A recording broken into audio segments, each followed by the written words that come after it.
So hello, welcome to Mastermind Classes. I am your Master Krishna, and today we are learning Class 8 subject Science Chapter 2 Microorganisms, Friends of Feet.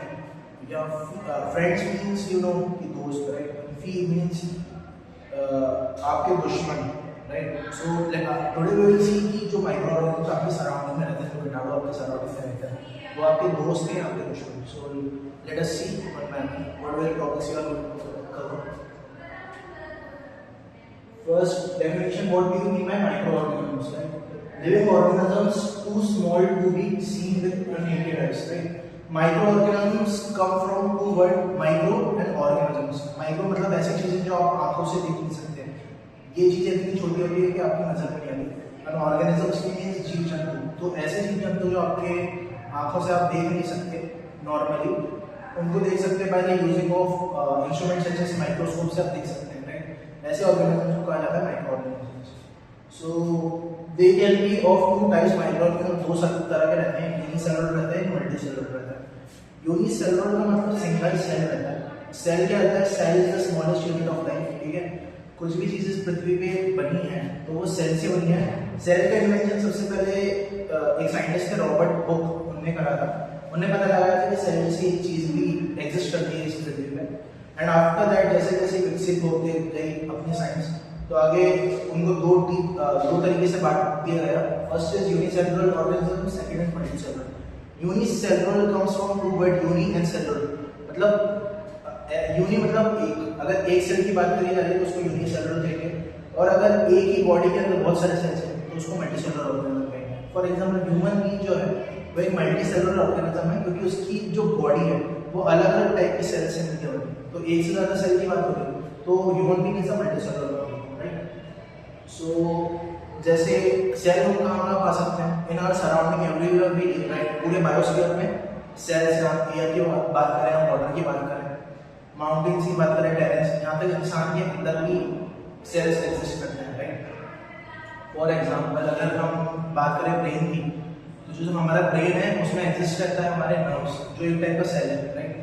तो हमारे दिमाग से लेके दिल की धड़कन तक जो चीज वर्क कर रही है वो on the basis of cell ही कर रही है. अगर सेल खत्म हो जाएगा तो इंसान खत्म हो जाएगा.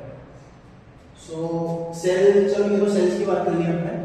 तो अलग अलग टाइप के सेल्स होते हैं, जैसे फंगी है, या एग्जांपल्स के लिए फंगी है, आपके एल्गीज हैं, और ये एक्सट्रीम इनको एनवायरनमेंट चाहिए रहता है हर एक सेल को रहने के लिए. जैसे अगर आपकी बात करें, थोड़े थोड़े लोग रहेंगे, कोई ठंडी में रह सकता है, थोड़े लोग रह सकते हैं गर्मी में, राइट.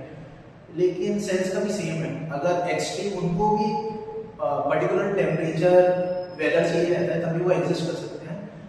अगर मैं बोलूँ कि सेल्स को अगर धूप में रख दो तो आपकी चमड़ी जैसे जलती है ना, तो चमड़ी भी सेल्स की बनी हुई है. चमड़ी जलती है तो सेल्स भी जल जाएंगे, और ऐसे सेल्स खत्म हो जाएंगे, फिर उनका कोई वजूद नहीं रहेगा. इसलिए जो सेल्स रहते हैं उनको भी एक पर्टिकुलर टेम्परेचर, प्रेशर चाहिए रहता है उनके एनवायरनमेंट में, ताकि वो एक्जिस्ट कर सके, राइट. अब नेक्स्ट टॉपिक लिखना है viruses. Viruses are concern microscope that are different. They are acellular and produce only inside host cells. तो सेल्स की क्या कहानी, वायरसेस की क्या कहानी रहती है? वायरसेस भी एक टाइप के सेल्स ही रहते हैं. जैसे आपके कंप्यूटर में अगर वायरस घुस गया तो उसका मीनिंग क्या रहता है? वायरस क्या करता है कि हार्मफुल तो रहता है वायरस, क्योंकि उसको क्या चाहिए रहता है, उसको अपनी एक्टिविटीज करने के लिए कोई ना कोई होस्ट चाहिए रहता है. अब वो होस्ट एक ह्यूमन बीइंग हो सकता है, ठीक है. अगर आपकी वायरस अभी कोविड है, कोविड भी एक टाइप का वायरस की तरह है, तो आप उसके कोविड के लिए होस्ट दे. अगर वो आपकी बॉडी में गया तो अपने फंक्शंस परफॉर्म करेगा जो उसके लिए तो लाभदायक होंगे, लेकिन आपके लिए अलाभदायक होंगे, राइट. सो वायरसेस ये रहते हैं. Major groups of microorganisms, right. तो माइक्रोऑर्गेनिजम्स पहले तो डिवीजन करा था, यूनिसेलुलर रहता है, मल्टीसेलुलर रहता है, लेकिन इनकी भी अलग अलग क्लासिफिकेशन है. जैसे बैक्टीरिया हो गई, फंगाई हो गई, एल्गी हो गई, तो डिफरेंट टाइप्स ऑफ रहते हैं. सो जैसे बैक्टीरिया में पहले हम आए तो बैक्टीरिया में यूनिसेलुलर रहता है, मतलब एक ही सेल से बना रहता है. इनका जो शेप रहता है वो कोबी शेप रहता है. कोबी शेप मतलब राउंडेड भी रह सकते हैं, एक लंबे रॉड शेप इस टाइप में स्फेरिकल भी रह सकते हैं, जैसे स्प्रिंग रहते हैं, राइट. अब एग्जांपल्स हम बताएं तो जैसे लैक्टोबैसिलस है, राइट. लैक्टोबैसिलस जो आप दही जमाते हैं, अपनी मम्मियां दही जमाती हैं, तो उसमें जो सेल पाया जाता है वो लैक्टोबैसिलस, राइट. और इनके रोल एल्कोहल्स अलग अलग रहते हैं। जैसे बैक्टीरिया नॉर्मली जो आपके सराउंडिंग में नाइट्रोजन रहती है, और नाइट्रोजन एज अ गैस तो सही है, लेकिन प्लांट्स को एक स्पेसिफाइड अमाउंट में नाइट्रोजन चाहिए रहती है, तो उसका कन्वर्जन होता है by the help of bacteria. तो उस बैक्टीरिया को कहते हैं नाइट्रोजन फिक्सेशन बैक्टीरिया, राइट, जो नाइट्रोजन को फिक्स करता है। और फर्मेंटेशन प्रोसेस क्या रहती है, जैसे फर्मेंटेशन की प्रोसेस रहती है, जैसे आपको जो एल्कोहल्स बनते हैं, होता क्या है, जो आपके जो फ्रूट्स हैं, फ्रूट्स पहले सड़ जाते हैं, फिर एक बैक्टीरिया रहता है ईस्ट नाम का, ईस्ट उसके ऊपर हमला करता है और उसको अल्कोहल में कन्वर्ट कर देता है। जो आपकी अल्कोहल्स रहती हैं, राइट, वो बनती हैं आपके जो सड़े हुए फ्रूट्स रहते हैं उनसे, इसलिए कहते हैं शराब को हाथ नहीं लगाना चाहिए, राइट। और इनका रिप्रोडक्शन बाइनरी फिजन से रहता है। बाइनरी फिजन की प्रोसेस में क्या रहता है कि एक सेल रहता है, वो टूटकर 2 सेल बनाता है, वो टूटकर 3 सेल बनाता है, राइट, इसको कहते हैं बाइनरी। तो फंगाई पे आते हैं। फंगाई जो हमारा multicellular organism, right, fungi multicellular भी हो सकते हैं, यूनिसेलुलर भी रह सकते हैं। फॉर एग्जांपल जैसे फर्मेंटेशन में आपको ईस्ट के बारे में बताया था, ईस्ट आपके यूनिसेलुलर ऑर्गेनिज्म होता है, और मल्टीसेलुलर जो मोल्ड्स होते हैं, जो मशरूम के मोल्ड्स रहते हैं, तो आपके हैं मल्टीसेलुलर ऑर्गेनिजम्स, राइट। और इसकी यूजेस जो आपको बताया था, फर्मेंटेशन रहता है, ब्रेड बनती है, अल्कोहल बनती है, राइट। और एंटीबायोटिक भी ईस्ट जैसे एंटीबायोटिक भी यूज होता है जो आपकी दवाइयाँ आती हैं, तो उसमें भी ईस्ट एक ऐसा बैक्टीरिया जो आपको बचा सकता भी है, मरवाता भी है। अगर वो आपके अल्कोहल में मिल गया तो आपकी मौत का कारण बनेगा, और अगर आपकी मेडिसिन में मिल गया तो आपकी जीने का कारण बनेगा। तो हार्म इफेक्ट्स क्या हो सकते हैं ईस्ट के, ईस्ट ब्रेड मोल्ड बना देता है, जो आपकी ब्रेडें जो आप खरीदते हैं उनको अगर थोड़े इन्वायरमेंट में छोड़ दिया जाए, ज़्यादा दिनों तक यूज ना करा जाए, तो उसमें ब्रेड मोल्ड लग जाती है, जो ग्रीन कलर की रहती है ब्रेड मोल्ड, तो उन पर भी हमारा ईस्ट बैक्टीरिया करता है, तो वो एक टाइप ऑफ होगी।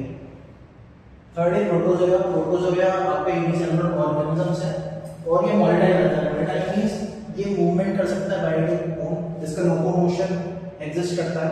एग्जांपल में अमीबा है, तो अमीबा एक टाइप का यूनिसेलुलर ऑर्गेनिज्म रहता है, और उसके अंदर एक सूडोपोडिया करके उसका पार्ट रहता है, जिसकी वजह से वो खाना भी इंटेक करता है अपनी बॉडी के अंदर, और मूवमेंट भी उसकी की हेल्प करता है, राइट।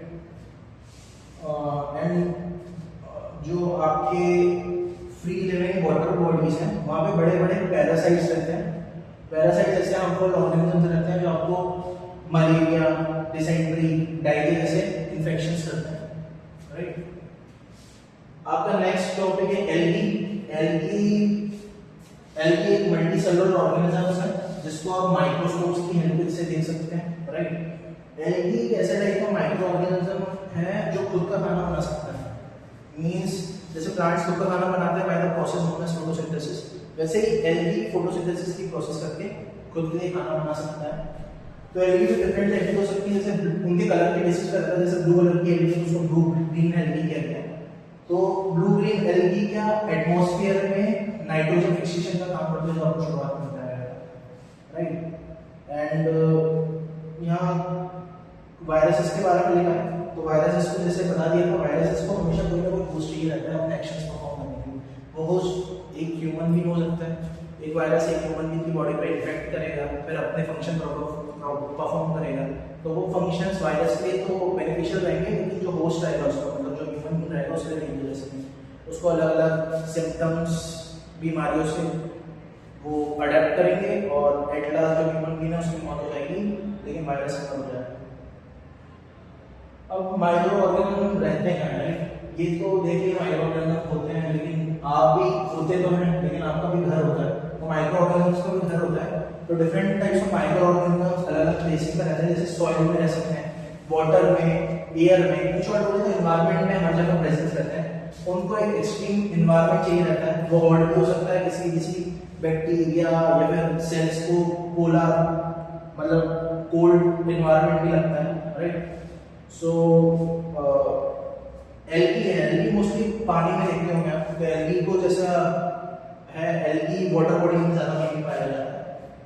नेक्स्ट टॉपिक है माइक्रो ऑर्गेनिजम्स। ये सब फ्रेंड्स की बात हो रही है, ठीक है।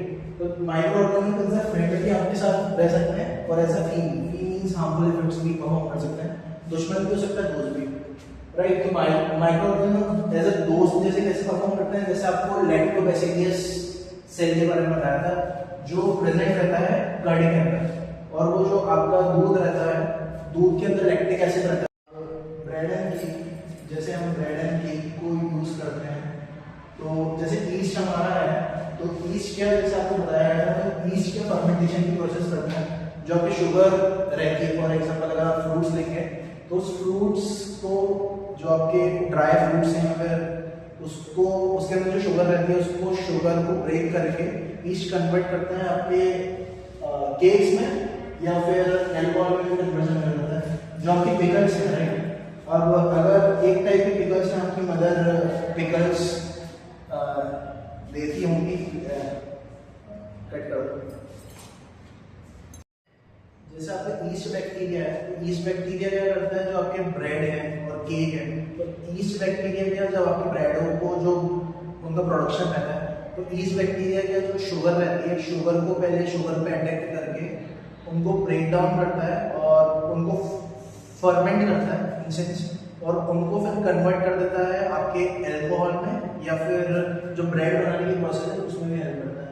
जो आपके मम्मी वगैरह पिकल्स यूज करती है, राइट, उन पिकल्स को नॉर्मली आपने देखा होगा, जो आपकी मदर वगैरह है वो छत पे सुखा देती है, सब छत पे चारों पास में सुखाया जाता है, जो पिकल्स रहती है उनको इसलिए सुखाया जाता है क्योंकि जो आपके एनवायरमेंट में माइक्रो ऑर्गेनिजम्स रहते हैं, तो ऐसे थोड़े माइक्रो ऑर्गेनिजम्स रहते हैं जो उनके ऊपर अटैक करते हैं, राइट, उनके ऊपर अटैक करके उनको फ्लेवर प्रोवाइड करते हैं, और इस प्रोसेस को भी फर्मेंटेशन बोला जाता है,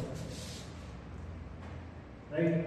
तो जो फर्मेंटेशन क्या रहती है, बायोकेमिकल प्रोसेस रहती है, जहाँ पे जो माइक्रोब्स हैं जो इन्वायरमेंट में प्रेजेंट रहते हैं, वो जो भी चीज़ है, फॉर एग्जांपल ब्रेड है, या प्रोसेस में क्या रहता है कि जैसे जो आपकी ईस्ट है, आपका जो प्रोडक्ट है